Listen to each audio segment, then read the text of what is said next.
Welcome to Inspired Nonprofit Leadership, where you'll hear insights and useful strategies, as well as lessons learned from other nonprofit leaders and valuable tips from a variety of experts. Here to help you with the challenges and opportunities you face day after day is your host and nonprofit leadership expert, Sarah Olivieri. Hello, nonprofit leaders. Sarah Olivieri here.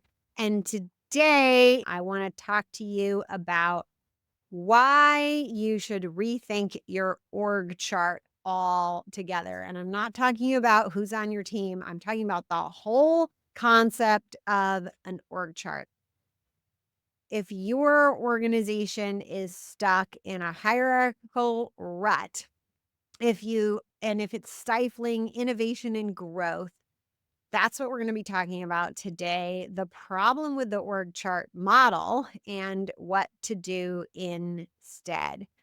So, a lot of people talk about, if you look at where did the org chart come from, they talk about the Industrial Revolution.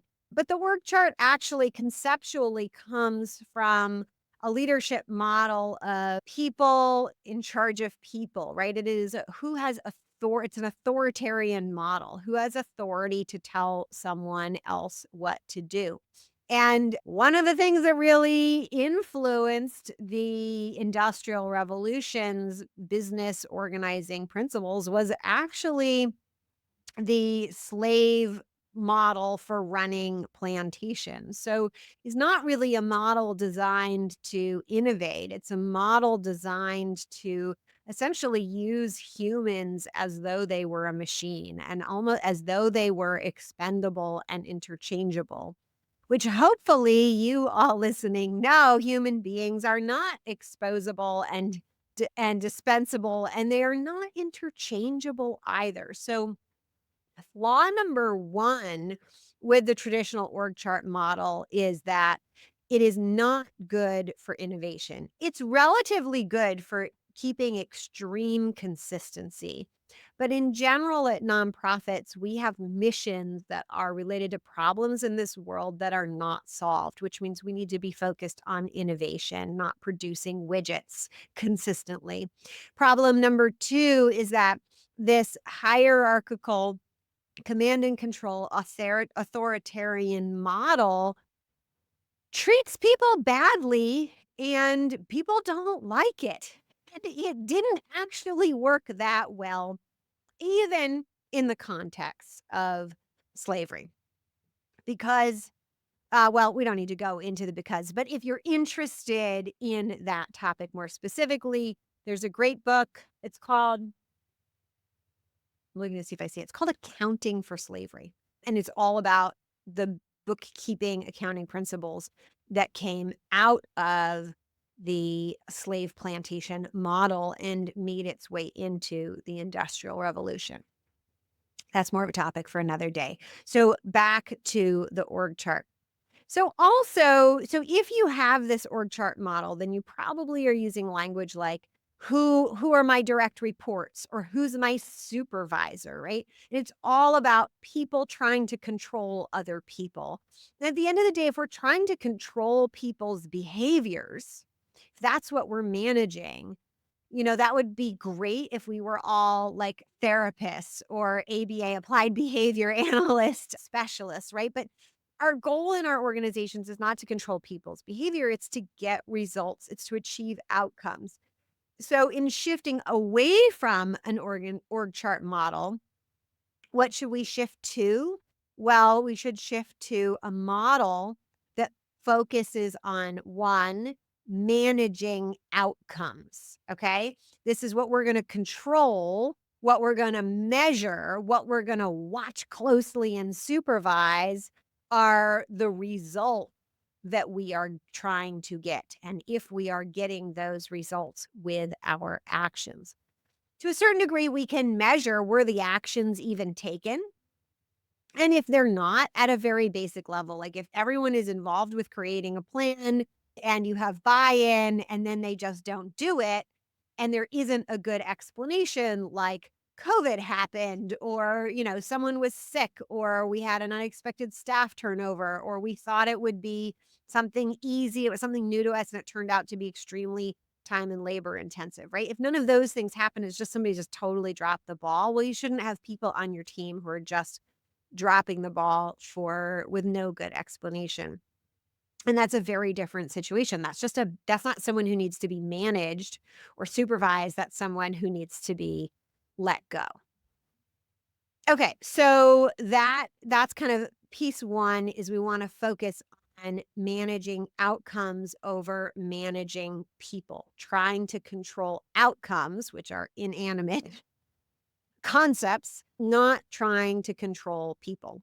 And if we're not trying to control people and we're focused on outcomes, there's a number of things that we can do. It becomes much easier to turn your org chart, which this new kind I call a leadership blueprint, to just move away from the org chart language.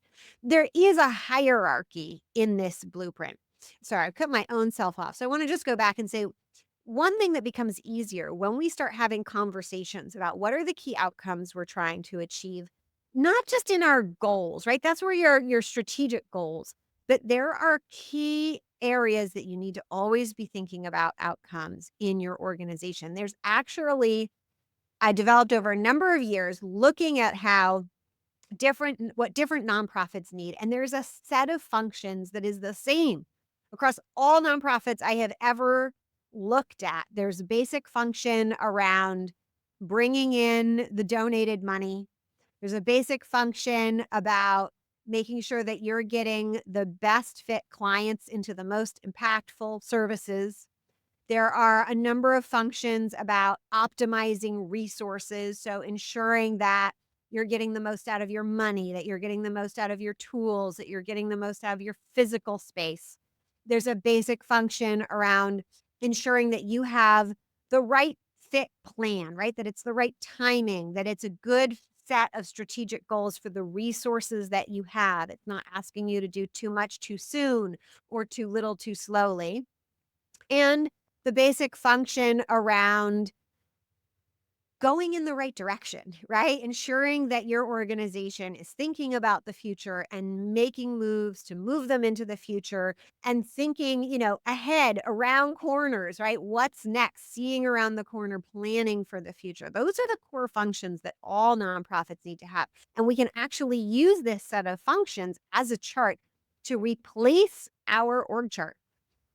When we have that in place, we can open up discussions around who should be where. And what this allows us to do, we open this up to our teams to have these conversations. It creates pathways for development that could be leadership in terms of I'm upskilling to the level that I'm becoming an expert. And I'm now comfortable making outcome related decisions, right? Because and then I talked about in one of my previous lives the heads roles versus the hands roles. And a heads role is one that's comfortable being accountable for an outcome, making decisions around how to achieve something, an outcome that you don't actually have direct control over. So, like, I'll use an example like my son might be hungry. That's his body. I don't have direct control of that. I could feed him a sandwich. That might do the trick. Although sometimes he's really, really hungry, right? Sometimes he's hungry because he's bored, right? And so you don't know. Someone can be like, I'm a hands roll. I make sandwiches. I make sandwiches all day long. But someone else has to be the heads roll is what is the approach that's going to do the trick for this hunger? Is it a sandwich? Is it a bowl of pasta? Is it, a series of meals throughout the day? Does he need to go do something physical? Is he actually not eating his food? Like really diagnosing what's going on here. All the parents here know what I'm talking about if you ever had a growing hungry child. So we have the heads rolls and the hands rolls. So someone could evolve from being a hands to a heads in a specific area. And that happens through gaining of skills and experience, becoming kind of an expert. And it also partly has to do with our kind of internal makeup, our constitution, our comfort level with risk. People who are accountable for outcomes need to have a certain level of comfort with risk because there's risk involved that you're not going to achieve it because you don't have direct control. When we can have conversations about how people want to advance their careers. We get people flowing into the roles that make the most sense for them. We get our teams really dialed in, and that is super, super powerful. And it kind of fosters this culture of people thinking about how they're going to evolve in the organization. Then, of course, they're happier and they stay longer, right? So, this is a form essentially of distributing leadership, which frees up. If you have the hierarchy model, it means your decisions are really bottlenecked between one or a small handful of people. We can only make so many good decisions in a day. For those of you who know, like I'm an avid sailor and I love racing sailboats. And my theme of racing this season is I like to teach people and bring people along as well. And I'm always learning myself.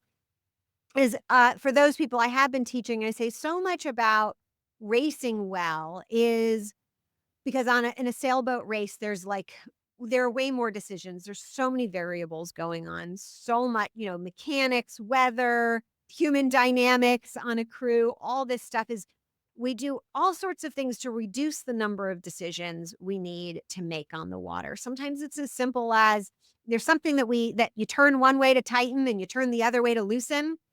We just put a big arrow on the deck that shows which way it's tightened so that we don't have to think about it in the moment. That's one less decision we have to make. We don't have to figure out which way is tightened, which way is loosened. We've got the cheat sheet right there so we can focus on other things. And it's the same in our organizations. The fewer decisions we have to make, the better. So we want to distribute those decisions. We want to have systems and processes that reduce the decisions that we need to make.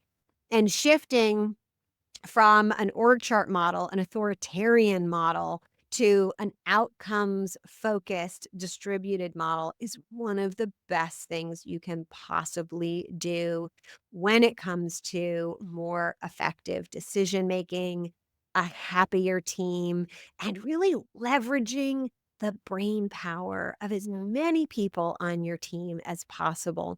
In some ways, having a lot of money can help you win, but having the most brain power on your team can make a huge difference.